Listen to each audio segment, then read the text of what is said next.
바로의 질서 대 하나님의 질서라는 제목입니다. OECD에서 종종 유의미한 사례들을, 기록들을 분석해서 발표를 합니다. 우리나라 역시 전 세계에서 손꼽히는 민주국가요, 또 경제 선진국이기 때문에 상당한 사례로 인용이 되죠. 2021년도에 대한민국의 사회적 문제점에 대해서 몇 가지를 지적을 했습니다. 우리는 이제 웬만한 거는 5등 이하로는 바라보질 않아요. 1, 2, 3등은 다 해야 됩니다. 갈등 지수 3위, 불안 증상 4위. 지금 조사한 불안 증상 세계 넘버 1이에요. 저는 아침마다 불안해요. 뉴스 보면서. 국가 자살률, 우울증 1위입니다. 우리가 이 네 가지 타겟만 봐도 사실 그냥 듣기만 해도 좀 섬뜩한 내용들이잖아요. 우리가 이렇게 희망하는 내용들이 아니잖아요. 근데 왜 이렇게 잘 사는 나라가 됐는데 세계적인 선진국이 됐음에도 불구하고 우리는 이런 사회적 질병을 여전히 알아야 할까? 여러 가지 이제 뭐 사례 분석들이 있겠지만 가장 우선적인 분석은 너무 속도가 빨랐다는 것입니다. 우리가 종종 유럽이나 미국 이런 나라들을 가보면 이 나라의 민주주의가 그 나라도 우리처럼 막 치고받고 했단 말이에요. 트럼프 시대에는 의회를 찬탈하는 폭거가 일어났죠.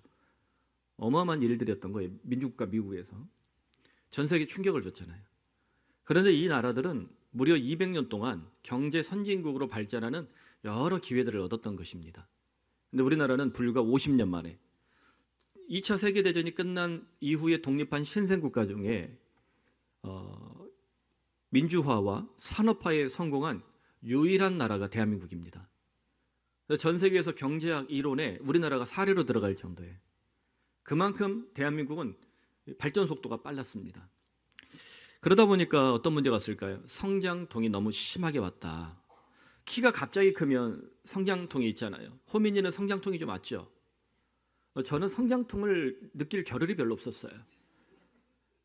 그래도 이만하니 다행인데 뭐 성장통을 심하게 느낄 겨를이 별로 없이 지나왔기 때문에 뭐 갑자기 키가 커서 성장통을 심하게 앓은 분들의 고통은 알 바 없습니다. 근데 우리 대한민국이 예를 들면 130cm에서 190cm로 갑자기 확 큰 거죠. 이런 성장통이 너무 심하니까 우리 사회에 여러 이제 이 사회적 질병들이 이렇게 편만하게 이렇게 퍼져 있는 것이죠. 여러분, 이런 문제들을 해결하는 것이 바로 정치입니다. 정치라는 말에 대해서 우리가 하도 정치인들이 그냥 이제 막 보기 안 좋으니까 이렇게 좀 터부시하는데 정치는 우리가 원하든 원치 않든 우리 곁에 가장 가까이 있는 철학이에요. 정치라는 말을 사회학적 용어로 간단하게 해석하면 사람을 행복하게 만드는 기술이라고 합니다. 정치학에 대해서 배울 때 이게 저한테 대학 때 한 문장으로 그렇게 남아있는 거예요. 사람을 행복하게 만드는 기술.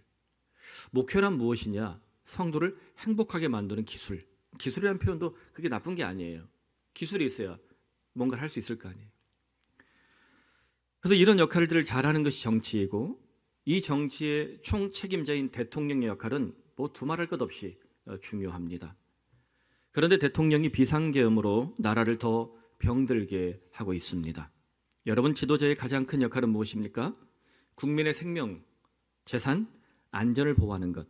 대통령 취임할 때 이 선서를 꼭 하게 되어 있습니다. 더 나아가 대통령은 국민의 자유와 안식을 절대 깨뜨려서는 안 됩니다. 마찬가지로 목사도 한 교회에 어떻게 보면 넘버원 지도자이기 때문에 목사가 성도들의 삶을 불안하게 만들고 그 목회를 통해 교회에서 성도들을 겁박하는 형태의 목회를 하고 있다면 여러분 반드시 쫓아내시기 바랍니다. 그런 목회를 하는 사람이 있다면, 그런 부목사들이 있다면 반드시 쫓아내셔야 됩니다.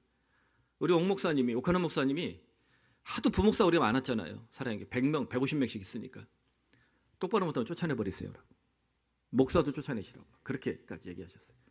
그만큼 건강한 목회를 하겠다는 자신감이 있었던 거겠죠. 사실 이렇게 지도자가 국민의 생명과 재산과 안전을 보호하고 자유 안식을 보호하는 것은 굉장히 성서적입니다. 우리는 잘 느끼지 못하지만 우리의 헌법이 독일의 영향을 받았고 미국의 영향을 받았어요. 근데 독일이 헌법을 만들 때 성경의 원리에서 굉장히 많은 영향을 받습니다. 모세오경이라 불리는 율법서, 특별히 레위기에 굉장히 큰 영향을 받습니다. 그래서 우리가 가지고 있는 이 헌법이 실제로 사람을 살리는 혹은 사람을 소중하게 여기는 인권과 많은 것들이 사실 성서적입니다. 그래서 최고 지도자가 국민의 생명과 안전과 재산을 보호하고 그 시민의 자유와 안전을 지키는 것, 이것은 굉장한 성서적인 개념입니다. 실제 우리는 성경에서 하나님을 종종 왕으로 만납니다. 왕이신 하나님은 자기 백성의 자유와 안식을 지켜주시는 존재로 우뚝 서 있습니다.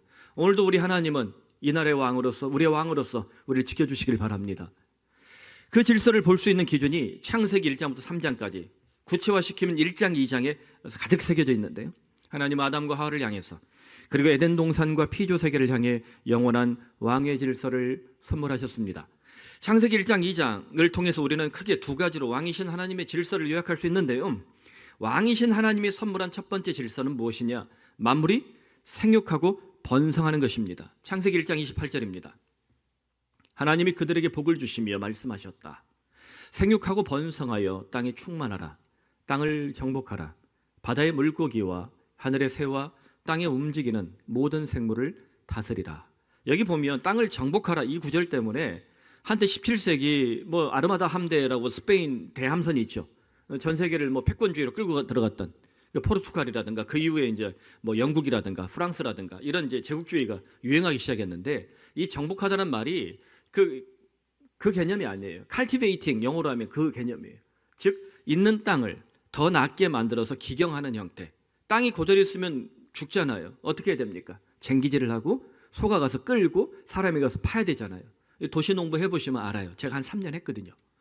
그럼 땅이 좋아져요.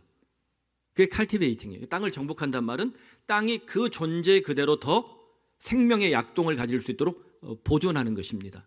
그래서 우리가 정리해보면 인간이 어떤 존재냐? 창조 세계에 펼쳐진 생명들을 착취하고 약탈하는 존재가 아니라 생육하고 번성케 하는 존재다. 여기에서 우리는 오늘날 경제학에서 굉장히 중요하게 여겨지는 생태경제학에 대한 아이디어를 얻고 있습니다.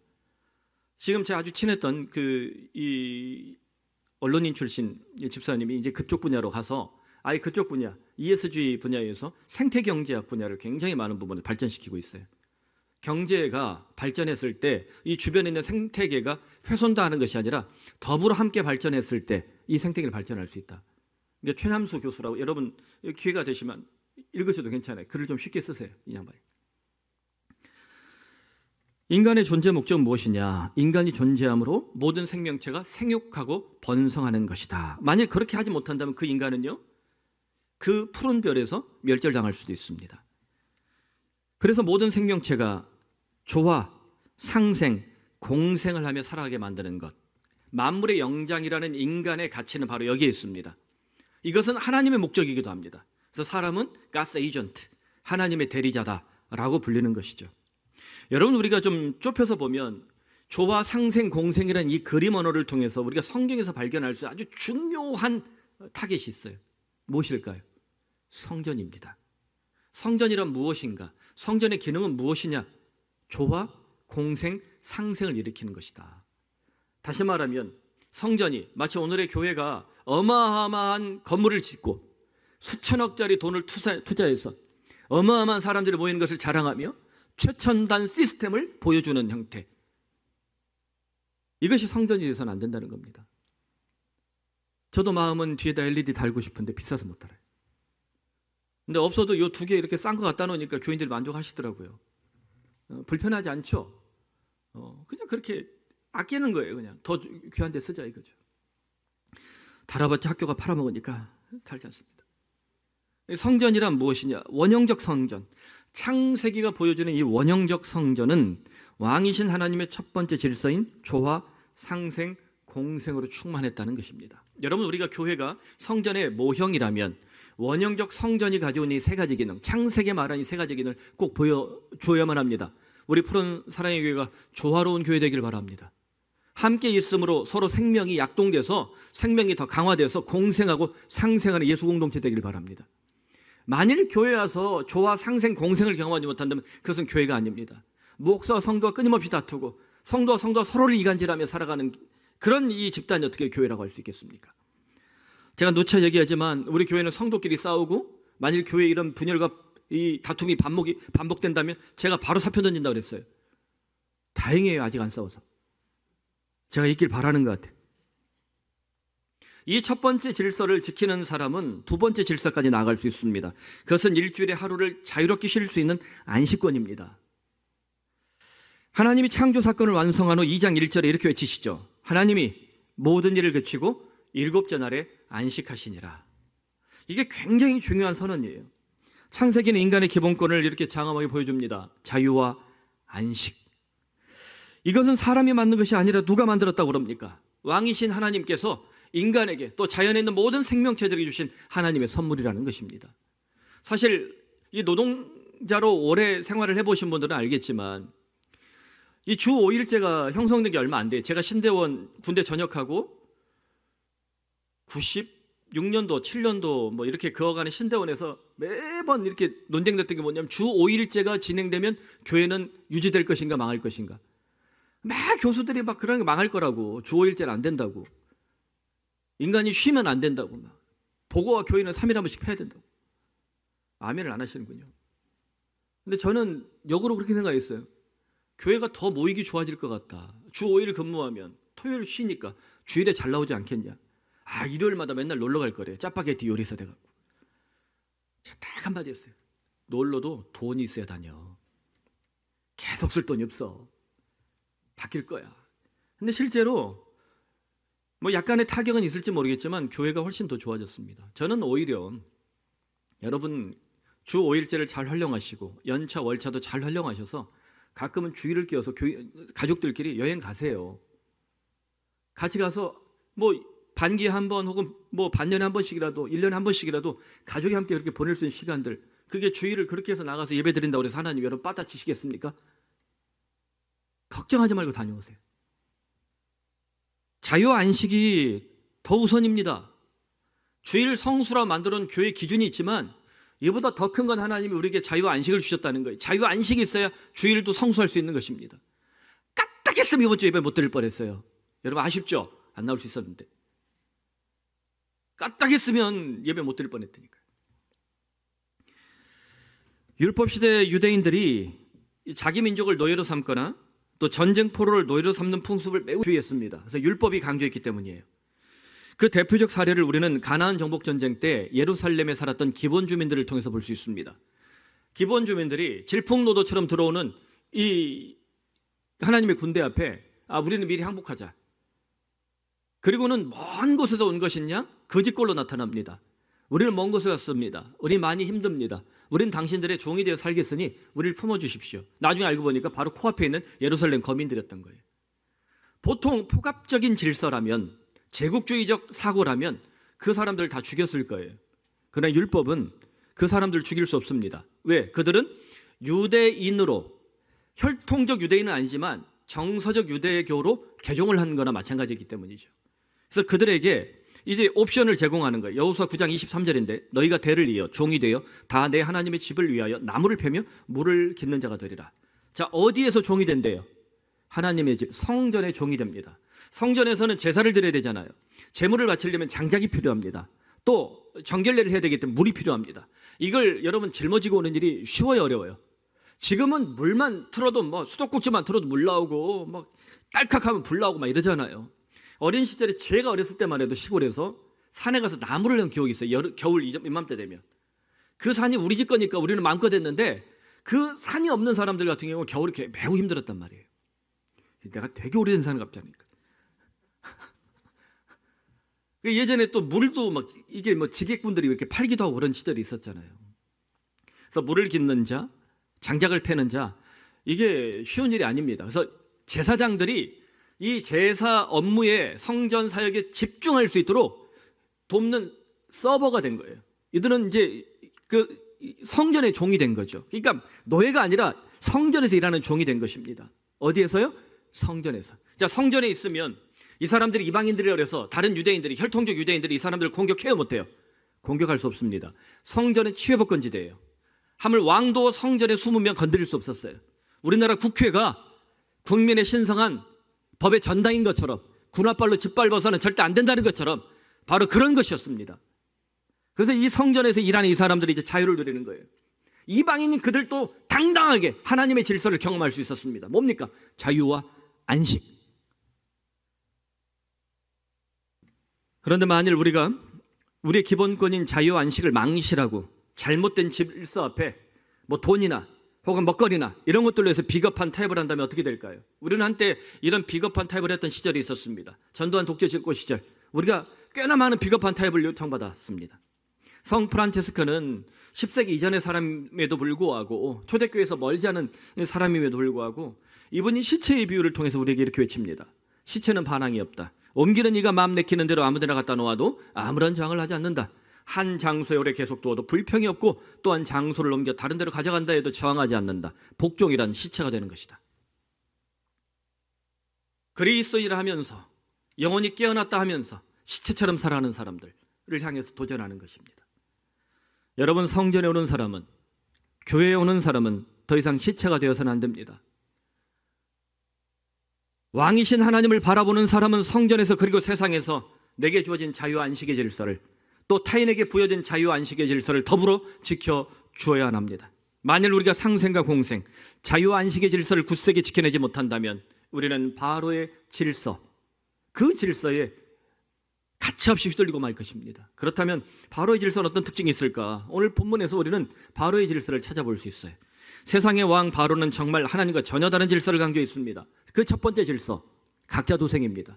자, 각자 도생하십시오. 좋은 말이에요, 나쁜 말이에요? 여러분, 저는 이 국민을 각자 도생하게 만들겠습니다. 이 사람 표 줘요, 안 줘요? 줄 거예요? 이런 사람 표를 주면 안 되는 거예요. 각자 도생은 조화, 상생, 공생을 하지 못하게 만들고요. 그 사회를 약육강식, winners take it all, 승자 독식의 세상으로 변질시키고 말 것입니다. 출애굽기 5장 7절에 바론이 이렇게 외치죠. 너희는 백성에게 다시는 벽돌에 쓸 지푸라기를 전과 같이 주지 말고 그들이 가서 스스로 지푸라기를 줍게 하라. 이전까지는 지푸라기를 제공했는데 앞으로는 스스로 해결해라. 확대하면 각자 도생해라. 너희끼리 서로 죽기 살기로 경쟁하라는 말입니다. 지푸라기예요. 고작 지푸라기를 먼저 차지하기 위해서 서로 치고받고 싸우는 사회란 얼마나 척박하고 비참한 사회입니까? 이런 사회의 특징 중에 하나가 차별과 혐오가 안개처럼 흘러다닌다는 겁니다. 나도 모르는 사이에 차별적 언어, 혐오적 언어가 연습이 되고 있다는 거예요. 장애인들이 지하철에 투쟁할 때, 세월호 가족들이, 이태원 유족들이 사고 원인과 문제 해결을 외칠 때 솔직히 어떻습니까? 저도 통행권이 있기 때문에 지하철 못하면 짜증나요. 그리고 도로가 막히면 짜증이 납니다. 투쟁할 수 있고 항의할 수 있어요. 그렇다고 해서 장애인을 차별하거나 세월호, 이태원 유족들을 혐오해서는 안 됩니다. 우리 사회에 재난을 당한 사람들을 우리는 차별의 대상이나 혐오의 대상으로 혹은 정치적으로 악용하기 위해서 그렇게 버려서는 안 된다는 사실입니다. 한 우화가 있습니다. 할아버지가 손자를 데리고 밭에 가서 콩 3알을 심는 것을 보여줬어요. 손자가 물어봤어요. 할아버지, 구멍 하나에 콩 하나만 심으면 되지 왜 3알씩 넣으세요? 제가 어린이처럼 했지만 참 더럽습니다. 할아버지 목소리는 제가 제대로 할 수 있을 것 같아요. 그래야 하늘에 나는 새가 하나를 먹고, 이것도 별로 안 이쁩니다. 땅에서 사는 벌레가 하나를 먹고 나머지 하나를 자라면 사람이 먹지. 이 우화가, 콩 3알의 우화가 지금 우리 사회에 참 필요하지 않습니까? 나 혼자가 아니라 우리 함께 살아야 한다는 고운 마음입니다. 여러분, 이렇게 고운 마음이 우리 사회에 모여져서 이 각자 도생을 저항하는 방식으로 우리 사회에 약속된 질서 2가지가 있습니다. 하나는 국민연금입니다. 하나는 건강보험입니다. 국민연금은 우리 노후에 우리가 9%씩 떼서 잘 모아놓으면 우리 노후에 조금 더 국가가 주는 자금으로 힘을 얻을 수 있다. 그런데 제가 우리나라 최고 기업 오너가 경영권 가지고 장난칠 때 국민연금 가지고 썼다는 것 때문에 제가 엄청 공격을 했어요. 요걸 뒤지게 먹었습니다. 그래갖고 우리 국민의 전체 자산인데, 우리의 사회적 합의인데 이걸 갖다 대기업 총수라고 우리나라 제일 크다고 그래서 써서 되겠습니까? 지금 환율 방어 때문에 이 국민연금까지 갖다 끌어 쓰고 있다는 얘기가 있어요. 심각한 문제입니다. 건강보험 역시 얼마나 소중한 제도입니까? 우리 교회 의사들이 꽤 있지만 사실 저 어렸을 때 여기 찢어졌거든요. 17대 1로 싸우다가. 뻥이고요. 작은 형이 유리컵을 던졌는데 이게 어떻게 잘못 던져고 저한테 맞은 거예요. 그래가지고 이걸 꼬매러 갔는데 건강보험이 그때 막 절박 안 좋을 때라 의사가 대충 꼬매주더라고요. 다행히 여기니까 얼마나 다행이에요. 여기 있었으면 조폭됐어요. 그때만 해도 병원 가는 게 이렇게 쉽지 않고 어려웠잖아요. 지금 저희 그 작은 형이 저를 이렇게 스크래치를 낸 그 작은 형이 아파가지고 제가 병원에 아산병원에 입원을 시켰습니다. 혈액암이에요. 혈액암 치료비가 엄청 비쌉니다. 그런데 중증암이니까 5%만 내는 거예요. 그 5%도 엄청 나가요. 그런데 만일 중증암으로 해서 5%가 안 됐다면 죽었을 거예요. 우리 교회도 꽤 많은 교우들이 암 때문에 투병을 했지만 굉장히 많은 혜택을 받습니다. 그리고 굉장히 희귀병에 걸려 있는 사람들 같은 경우는 건강검진도 공짜예요. 왜 그렇습니까? 건강보험이라는 제도가 각자 도생을 해서는 안 된다. 우리가 공생, 상생을 하자라는 취지에서 만들어진 것입니다. 미국에 사는 제 친구들이 부러워하는 게 건강보험이에요. 아프면 한국 오고 싶은데 이제 우리 신분증 확인하잖아요. 고소해 죽겠어요. 근데 못 오는 거죠. 하지만 지금 우리 이 대한민국이 각자 도생의 질병에 걸려서 너무나 위태롭죠. 약육강식, 적자 생존, 혐오와 차별 이런 것들을 당연하게 여기게 만드는 세상이라면 세상의 왕 바로의 질서는 이토록 섬뜩한 세상을 우리에게 안겨줄 수 있다는 것입니다. 여러분 지금 나는 각자 도생의 질서에 빠져 있지 않습니까? 혐오와 차별에 노출된 섬뜩한 세상을 살고 있지 않습니까? 만일 그렇다면 우리는 두 번째 바로의 질서에 빠지게 될 수 있습니다. 자유와 안식의 특권화가 그것입니다. 바로는 자유 안식을 자기 주변에 힘센 소수가 누리도록 특권화했습니다. 그렇게 하기 위해서 꼭 하는 행태가 뭐냐면 1등 시민과 하등 시민을 구별하는 방식입니다. 이것을 우리는 양극화라고 오늘의 언어로 표현을 합니다. 이제는 문재인 대통령뿐만 아니라 지금 대통령 모두 보수나 진보나 할 것 없이 자신의 정치적 이권을 위해서 자꾸만 국민을 양극화하는 태도에 대해서는 반드시 국민이 심판을 해야 됩니다. 애굽인은 1등 시민이고 이스라엘은 하등 시민이다. 1등 시민은 하등 시민을 착취하면서 자유안식을 특권화시킬 수 있다. 이게 그들의 마인드인 거예요. 바로가 왜 이스라엘을 붙잡고 있습니까? 17절에 보면 결국 노동력 때문이에요. 출애굽기 5장 5절 먼저 보면 이제 이 땅의 백성이 많아졌거늘 너희가 그들로 노역을 쉬게 하는도다. 일하라는 거예요. 그걸 바로가 외칩니다. 너희가 게으르다 게으르다. 이게 세번역 성경에 기가 막히게 번역되어 있어요. 야 이 게을러 터진 놈들아. 이 말이에요. 우리나라 대통령 처음 들어올 때 주 52시간만 하니까 너무 게으르다는 거죠. 제가 이제 제 2대 목사가 왔어요. 우리 교회. 이 목사님 오자마자 우리 교회는 예배를 너무 많이 안 드려요. 앞으로 새벽부터 해서 모든 예배를 여러분 빡세게 드려야 됩니다. 이 게을러 터진 교인들아. 교인들은 삶이 있습니다. 21세기 삶에 새벽 5시부터 6시까지 7시까지 아침 대바람부터 깨워서 여러분이 회사 가서 제대로 일할 수 있습니까? 이 시대에 맞는 목회 방법으로 우리는 바뀌지 않고는 앞으로 교회가 제대로 된 길을 갈 수 없어요. 조금 다르고 조금 뻐걱대면서 조금 욕을 먹더라도 저는 제 세대에 이 목회를 완성시킬 거예요. 다행히 우리 장로님들께서 동의를 해주셔가지고 제가 만나는 목사들마다 바꾸라고 그래요. 앞으로 목회 생태계를 바꿔라. 정치하지 말고 제발 설교 연구에 집중해라. 저도 저 정도 위치만 돼도 제가 노력하지 않는데 제가 정치를 교회, 이 노회 이런 데 정치를 할 수밖에 없는 위치에 자꾸 끌려가요. 근데 제가 사람을 잘 안 만나는 거예요. 세상의 왕 바로가 외치는 소리 들어보십시오. 이 게을러 터진 놈들아. 이렇게 욕설이 나가면 다음에 뭐가 날아올까요? 추모과 채찍이 당연히 날아옵니다.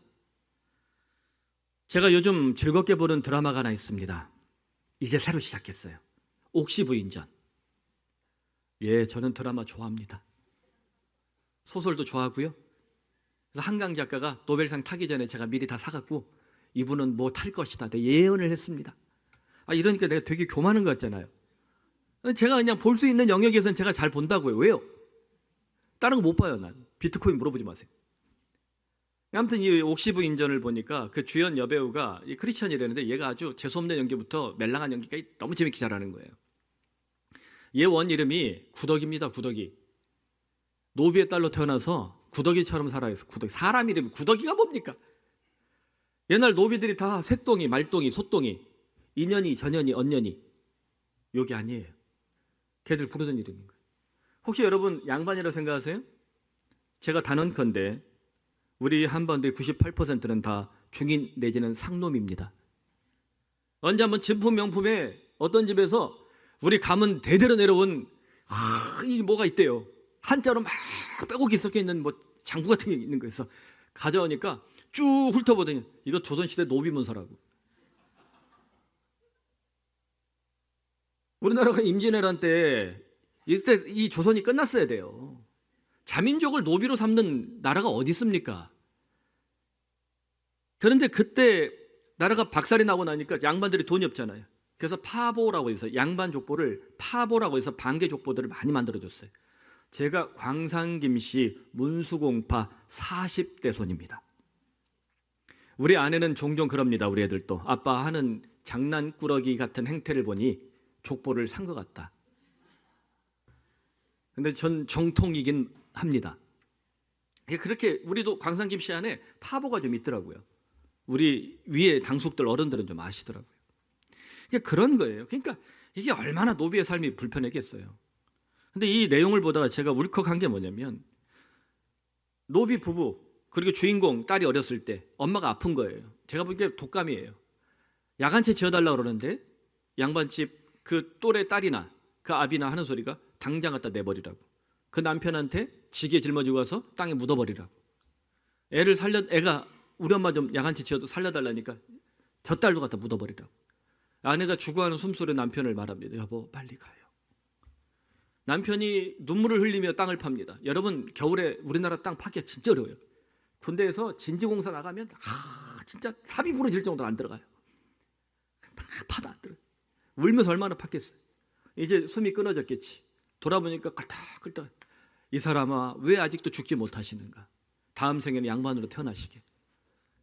목숨이 붙어있는 아내를 땅에 파묻습니다. 이렇게 비참한 나라, 이렇게 비참한 세상이 자기 민족을 노예로 부르면 어떤 조선의 실상 아닙니까? 여러분, 근데 우리는 솔직히 드라마에 나오는 귀족, 양반, 왕족, 재벌들을 보면서 어떤 마음이 들어요? 나도 저렇게 살고 싶다. 세상살이가 팍팍하니까 이게 솔직히 예수 믿는 우리들도 이런 질서를 바랄 때가 있잖아요. 맨 그런 우리의 어떤 욕망을 투여해 주는 게 일일 드라마는 안 봐요. 후져서. 맨 본부장님 나오잖아요. 맨 재벌이 서민하고 사랑에 빠지고 그런 일이 어디 있어요. 툭하면 본부장 되려면 제 나이 돼야 돼요. 말도 안 되는 소리들만 맨날 하고 있고 맨날. 그러니까 그런 욕망이 투신되고 있는 거예요. 우리가 조선 500년 동안 이렇게 막 이 DNA에 썩어 빠진 정신이 있는 거죠. 내가 더 많은 자유와 안식을 누리기 위해서 타인의 삶을 당연하게 착취하고 이웃의 자유와 안식을 약탈하는 것을 성공이라 여긴다면, 그것을 성공이라 말한다면 그는 바로의 백성이 틀림없습니다. 얼마 전 비상계엄 사태를 보면서 저는 바로의 질서를 섬뜩하게 느꼈습니다. 대통령이 국민을 각자 도생하게 만들고 혐오와 차별을 그 입술에 담아 마음껏 조장하더니 결국 자유와 안식을 특권화시키려는 사악한 정치적 의도를 보였기 때문입니다. 이처럼 세상의 왕 바로의 질서는 우리에게서 멀리 있지 않습니다. 우리는 정부를 위해 기도해야 합니다. 저는 보수교단의 보수 목사입니다. 저는 대한민국 육군 학사장교 22기에 제 모든 삶의 터전이 다 보수에 딱 있어요. 그렇기 때문에 제가 더 강하게 말할 수 있습니다. 우리가 신학적으로 또 사회적으로 공부를 할 때 왜 정부에 이토록 막강한 힘을 우리가 주는가? 우리 시민사회잖아요. 시민합의라는 게 있어요. 인간은 사회적 동물이기 때문에 시민 합의를 통해서 이 시민이 가지고 있는 모든 권력은 국민으로부터 나오기 때문에 이 권력을 한 사람, 대통령이, 우리는 이 휴전국가이기 때문에, 아직 분단국가이기 때문에 다 몰아주는 거예요. 그래서 우리나라 대통령 엄청난 권력을 가지고 있죠. 국회의원들도 엄청난 권력을 가지고 있습니다. 그 권력을 누가 용납해 준 거예요? 우리 헌법에 따라서 시민들이 투표라는 민주적 의사 결정을 통해서 준 거예요. 그런데 그 목적은 무엇이냐? 정부가 공공선을 지키고 악을 저항하고 선을 장려하도록 그렇게 시민이 용납을 한 것입니다. 그리스도인이 나라 민족을 기도할 때 어떤 한 사람의 정치적 이념이나 이것을 기도하는 것이 아니라 어떤 대통령이 나오든 진보든 보수든 상관없이 그 정치인들이 이 사회의 공공선을 지키게 하시고 악을 척결하게 하시고 선을 지향하는 나라로 만들도록 우리가 기도해야 합니다. 만일 그렇게 하지 않는 사람들이 지도자가 된다면 어떻게 해야 됩니까? 반드시 우리는 시민불복종으로 저항해야 됩니다. 목사도 마찬가지입니다. 한 교회 목사가 엄청난 권력을 갖습니다. 여러분 알거나 모르거나 이 보수교단의 장로교 합동교단의 담임 목사인 저는 제가 개척까지 했잖아요. 개척에서 이 정도 교회를 세웠잖아요. 그럼 저는 제가 원하면 엄청난 권력을 자랑할 수 있어요. 근데 당회를 세우고 제가 5년이 지나자마자 200명이 넘어가니까 바로바로 당회 세워서 이 목사가 가지고 있는 권한을 위임하려고 했고요. 그렇게 노력을 하고 있어요. 만일 제가 우리 교회의 공공선을 지향하지 못하고 악한 일을 벌이며 선을 지향하지 못하고 교인들을 불안하게 만들고 갈등하게 만드는 목사라면 여러분 두말할 것 없이 쫓아내시길 바랍니다. 인정을 두지 마십시오. 부목사들 중에도 그런 사람이 있다면 여러분 반드시 쫓아내야 됩니다. 성도를 함부로 여기고 성도의 눈물에 대해서 동감하지 못하며 성도가 아프다는데 성도가 힘들다는데 여기에 대해서 공감하지 못하는 사람이라면 여러분 목회할 자격이 없는 것입니다. 그래도 조금만 이쁘게 봐주세요. 만일 그리스도인이 깨어 기도하지 않으면 우리 민주시민들이 깨어 투쟁하지 않으면 바로의 질서가 왕노릇하게 됩니다. 바로의 질서는 다시 우리를 그 참혹한 세상의 종노릇하게 만드는 원흉이 될 것입니다. 말씀 맺습니다. 그렇다면 어떻게 우리는 바로의 질서를 격파하고 하나님의 질서 앞으로 방향을 바르게 바꿀 수 있을까? 20세기 영국의 세익스피어로 불리던 분이 있습니다. C.S. 루이스입니다.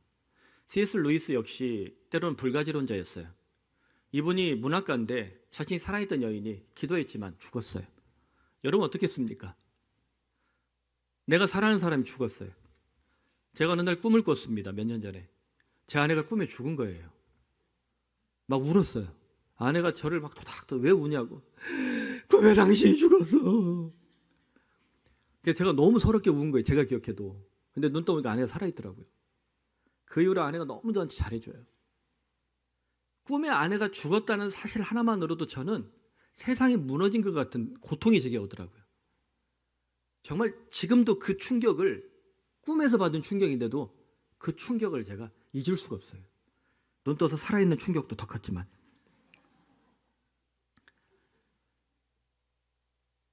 C.S. 루이스가 그렇게 살아있던 여인이 죽었을 때 하나님께 기도했지 응답하지 않았을 때 얼마나 힘들었겠어요. 그런데 그는 시편 묵상을 통해 또 성경의 연구를 통해 또 무수한 강연을 통해서 하나님을 이성적으로 지성적으로 더듬어 찾아서 만날 수 있는 아주 엄청난 메시지를 전합니다. 마치 말년에 우리 한국 사회에 엄청난 기독교적 도전을 줬던 이여령 박사처럼 그렇게 살았던 거죠. 그가 했던 이 묵직한 명언은 참 도전적입니다. 우리는 예수 그리스도를 바라보는 동안만 그리스도인이다. 예수 그리스도를 바라보는 동안 주님이 나를 지배하기 때문이다. 우리가 명목적 그리스도인이지만 예수를 바라보지 않는 삶으로 산다면 어때요? 그리스도인이 아니라는 겁니다. 예수 그리스도를 바라보라. 바로의 질서 속에서 살아가지만 우린 예수를 바라보는 습관을 지켜야 합니다. 그때 왕이신 우리 하나님은 우리를 통치하시고 더 나은 길로 인도하실 것입니다.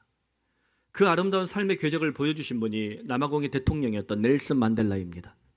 여러분 넬슨 만델라가 인종차별 정책을 반대하다가 얼마나 고통을 당했습니까?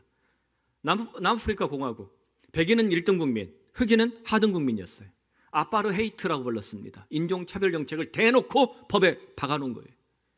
그래서 1등 국민을 저항하면 그냥 끌고 가는 거죠. 46세부터 73세까지 무려 27년을 감옥에 갇혔습니다. 여러분 정상적인 사람 같으면 27년 동안 창문 요만큼 들어오는 그 감옥에 갇혀 있다면 이 사람이 제정신으로 나오겠어요, 못 나오겠어요? 우리나라 김대중 대통령 같은 사람이었죠. 근데 넬슨 만델라가 감옥을 나오면 이렇게 선언합니다. 감옥문을 나선 이후에도 계속 나를 괴롭혔던 그들을, 나를 정치적 박해했던 그들을 증오한다면 나는 여전히 감옥에 갇혀 있는 것입니다. 자유롭고 싶었기에 나는 증오를 내려놓았습니다. 엄청난 거인인 거예요. 저는 우리 사회가 앞으로 다음 정치 대통령 누가 나오든 간에 정치 보복을 하면 탄핵할 수 있다. 이 구절이 있으면 좋겠어요. 보수 누가 대통령 되든 진보 누가 대통령 되든 더 이상 정치 보복은 하지 않고 제발 그렇게 좀 갔으면 좋겠어요. 넬슨 만델라는 남아공의 대통령이 됩니다. 아파르테이트를 해결하는 역사적인 지도자가 되었습니다. 비록 여전히 남아프리카 공화국은 어려움이 있지만 그래도 넬슨 만델라는 인물이 없었으면 그 나라는 망조가 들었을지도 몰라요. 감옥에서 27년 동안 예수님을 바라보며 버티고 성경을 읽으며 바로의 질서가 아닌 하나님의 질서를 훈련하고 그 하나님의 질서를 그 땅에 몸소 온 생명을 걸고 실천했기 때문에 가능하지 않았겠습니까? 사랑하는 성도 여러분, 지금 나는 바로의 질서에 익숙합니까? 아니면 하나님의 질서에 더 익숙합니까? 우리는 각자 도생이 아니라 상생과 공생의 질서를 경험해야 합니다. 우리는 자유안식의 특권화가 아니라 자유안식을 나만 누릴 것이 아니라 모든 생명들이 내 주변의 모든 사람들이 누구나 마음껏 누릴 수 있는 이 사회를 지켜내야 합니다. 군사 독재를 이겨내고 산업화와 민주화를 완성한 세계적인 자유민주국가로서 우리 조국 대한민국이 사악한 세력들을 격파하고 자랑스러운 나라로 다시 회복되기를 기도합시다. 그러므로 바로의 질서와 하나님의 질서 중 우리는 어디에 더 가까이 붙어 살아가는가? 예수 그리스도와 피 묻은 십자가를 바라보며 각자 도생보다는 상생과 공생을 지켜내고 자유와 안식을 풍성히 누리고 지켜내는 우리 모든 교우들이 되기를 축복합니다. 기도합시다.